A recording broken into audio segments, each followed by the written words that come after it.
everyone, welcome back to another week with Married with Fluff. If you've been following along, awesome. We'd love to hear from you, so please comment.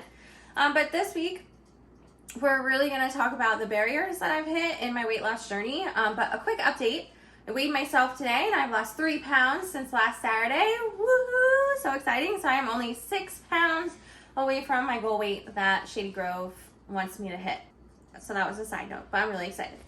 So this week, again, it's about the barriers that I've hit along my weight loss journey. I do have some clips that I filmed in the past and up to this past week that we're going to show you just to get you caught up.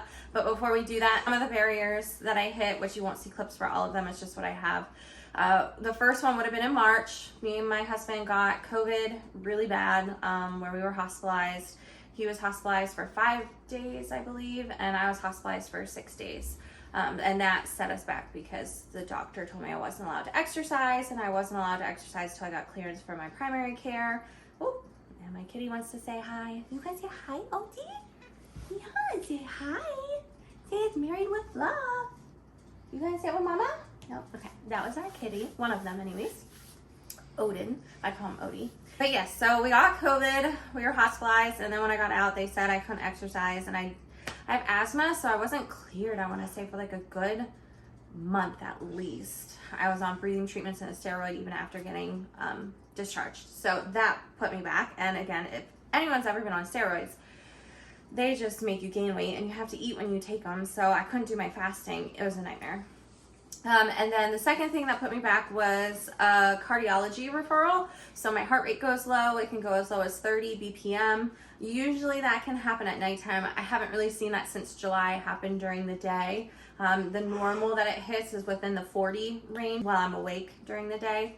It also doesn't stay there, so like don't panic. It usually just bounces down and then bounces back up. Like my Apple Watch isn't like, hey, it's been 10 minutes with your heart rate super low. I had to get referred to cardiology because IVF, they put you under anesthesia, and I've never been under. I've never had a surgery or anything, so they were nervous of how my heart would react to that. Third thing then, which I'm still working on, is an injury to my ankle, which they originally diagnosed as tendonitis. But since then, I had an X-ray and an MRI done, and I have a high-grade tear to one of my ligaments, a ganglion cyst, and edema, which I am 99.9% sure. I also have a ganglion cyst. I know I have edema in my other ankle, but that one was not injured, so I've never had an MRI or anything done on that one. Anyways, that's just like a quick update, and you're about to see some clips to some of those things here in a moment. All right, y'all, I just got done with physical therapy, so I look really gross. I worked all day today, and then I had physical therapy after. That's where I go, back there. Yeah, for my ankle, I think it's doing better. I mean, they have me doing more standing up workouts, so I think that means it's getting better, but I'm super hot. I'm gonna go home because I'm hungry. It's like 6:04, so I'm ready to go home and make dinner. And yeah, maybe I will actually work out on the bike. I haven't been able to jog because of my ankle injury, but I was on the bike yesterday. Hopefully I'll get myself on the bike today. Hello, y'all. So I made it for my MRI. Susquehanna MRI. I think that's what it's called. So we'll see how this goes. I really don't think it's anything. Probably calcium in my ankle, but we're about to find out. Hey YouTubers, so it's Friday and it is 3:39. I have physical therapy right behind me at 4 o'clock, but I had an appointment that was 2:30 to 3:30, so I just left that appointment and came here. I worked today till 2. Yeah, lots of appointments, big surprise, what's new. But I'm hoping today that I can talk to them about the results I got from my MRI. I don't know if I do, if I gotta wait for my doctor. I don't know if they can tell me anything, but it's on my app, my UPMC app. So I'm just gonna be like, hey, I got my results. Does that matter? Let's see if they tell me anything new. And I'm leaving physical therapy on a Monday. All right, so I am currently sending an update to my agency, my nurse, on just what's been going on, because I feel like I haven't spoken to my nurse. We have a portal that we talk through in at least a month, if not longer. So I thought I'd just read it, give you guys an update. Well, not an update. You're just learning what's going on. Anyways, I said, hey, Darian, I thought I would check in with an update on things for you. I have my SEMA-4 appointment tonight at 5:30 p.m. and my last appointment with the nutritionist today at 11 a.m. as my insurance is no longer covering it and it is out of pocket. This morning I weighed in and I have been that for a couple of weeks now. I had a cardiologist appointment due to low heart rate, specifically when I sleep. It can go as low as 30 BPM. The cardiologist cleared me, but once the sleep apnea test completed, that has not come yet in the mail. I also am being referred to orthopedics as I have a high-grade ligament tear, ganglion cyst, and edema in my left ankle. Had an x-ray and MRI done. Hence why I'm not really losing weight anymore.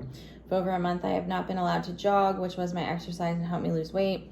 I've been going to physical therapy for 5 weeks now, twice a week, to wait for clearance to jog again. I'm sure my weight is lower than my weigh-in today, as I am carrying a lot of fluid today with my cycle starting soon and my edema high in both ankles and feet this week. Let me know if you need anything from me or my doctors for anything. Have a great weekend. So I was just trying to update her because they had no idea about orthopedics or that I even did anything to my ankle, and they had no idea about the cardiologist. So I don't know how she's going to respond to this. Most likely she's just gonna be like, oh, okay, thank you. Because I feel like I hardly get anything back from her. Yeah, I thought I would just send an update to keep communication open with them, or if there's anything that I need to do. And quite frankly, I want them to know that I have edema and ganglion cysts in my ankles, because I have to be, again, under that BMI, so a certain weight. It doesn't matter how well I eat and how much I exercise. That edema is being created by the ganglion cyst and where it's sitting in my ankles, and eating healthy and exercising however long or however much I want to is not going to make the ganglion cyst go away. So, and yet I still have to try to lose weight, but whatever, either way, I guess it's making me healthier. That's how I gotta look at it. And the other side of it is I'm frustrated about it. Both are true, and I'm going to allow both to coexist, because that's where I'm at right now. Thanks for coming to my TED Talk. All right, y'all. I am 2 appointments down, 2 to go. I am sitting outside physical therapy because I'm about to go in there. And once I get physical therapy done, 1 appointment left out of my 4 today. It's so exciting. I'm just so tired. My eyes are so heavy. I'm ready to eat. We're going to have tacos tonight. Oh, sounds so good. I'm just ready for my appointments to be over. All right, so now you just saw some clips. As I was thinking about it, I was like, yeah, I think the only clips I have are PT. So I have been going to physical therapy, which you just saw. I don't have any clips from cardiology because that was a one-time appointment with the cardiologist. He cleared me. The only thing he's concerned about is possible sleep apnea. Both my parents have it.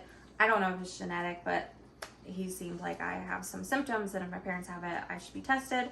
That is supposed to be coming in the mail, and I can do here at home. I have not received it yet. And COVID, we don't have any clips for that just because we felt like death with COVID, so we didn't do anything during that time.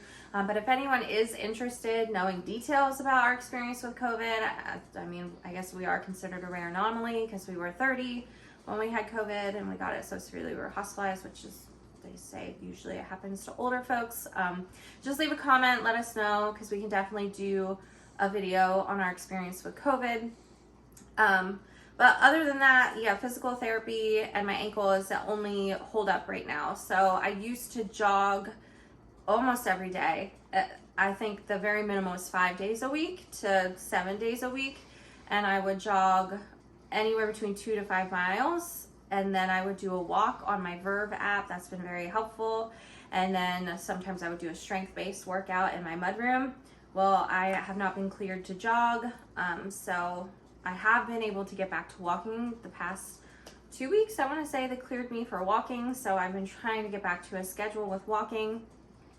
But other than that, I've been referred to orthopedics, and I have not heard back yet from my doctor's office on when that appointment will be.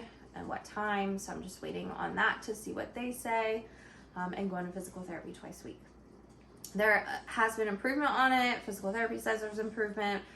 I don't know though if I'm going to need surgery. They say some high grade tears require surgery. So we'll find out. But that's about it. I feel like it's been frustrating because I feel like I had a really good routine going. And like I said, I think in my last video, if my routine didn't get messed up, I feel like I wouldn't be 6 pounds away. I would probably be 6 pounds under my goal weight because I was doing really, really good. But so is life, right? That it just throws curveballs, especially with infertility. If anyone watching this is going through infertility, right? Just curveball after curveball.